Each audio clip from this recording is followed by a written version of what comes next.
গোটা বিশ্ব তাকিয়ে কি হতে চলেছে চীনে। দেশটির পর্যটন শহর তিয়ানজিন থেকেই কি তাহলে আসতে চলেছে নতুন বিশ্ব ব্যবস্থা গড়ার ডাক?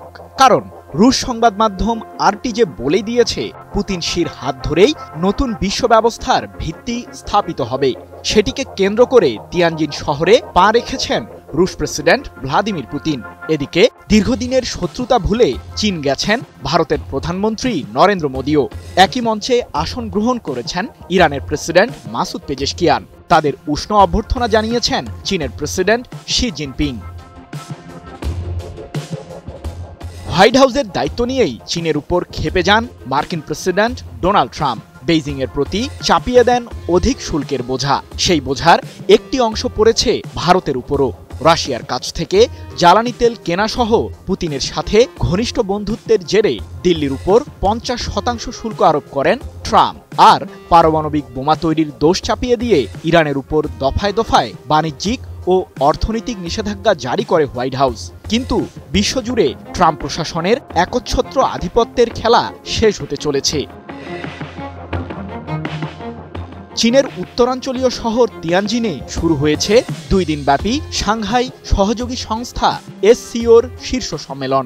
31 আগস্ট থেকে শুরু হওয়া এই সম্মেলনে অংশ নিয়েছেন পুতিন, নরেন্দ্র মোদী ও ইরানের প্রেসিডেন্ট মাসুদ পেজেশকিয়ান সহ 20 জনেরও বেশি রাষ্ট্রপ্রধান এবং 10টি আন্তর্জাতিক সংস্থার প্রতিনিধিরা।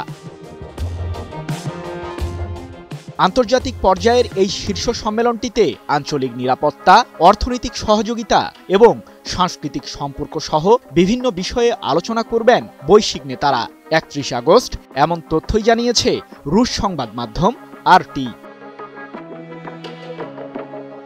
এদিকে দ্বিতীয় বিশ্বযুদ্ধে এশিয়ান ফ্রন্টের বিজয়ের 80 বছর পূর্তি উপলক্ষে এক অনুষ্ঠানের আয়োজন করতে চলেছে চীন। বেইজিংয়ের কাছে এই স্মরণসভা কেবল একটি ঐতিহাসিক অনুষ্ঠানই নয়, এর চেয়েও বেশি কিছু।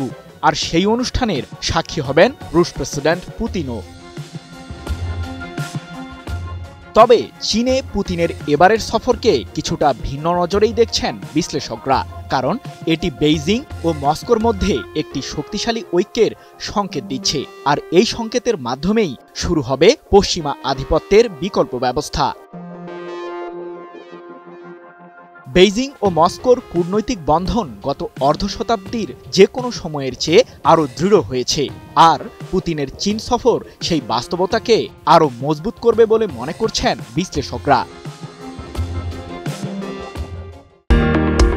এই সফরে চীনা প্রেসিডেন্ট শি জিনপিং এর সাথেই কেবল বৈঠক করবেন না পুতিন, সংলাপ করবেন মোদী ও মাসুদ পেজেশকিয়ানের সাথেও।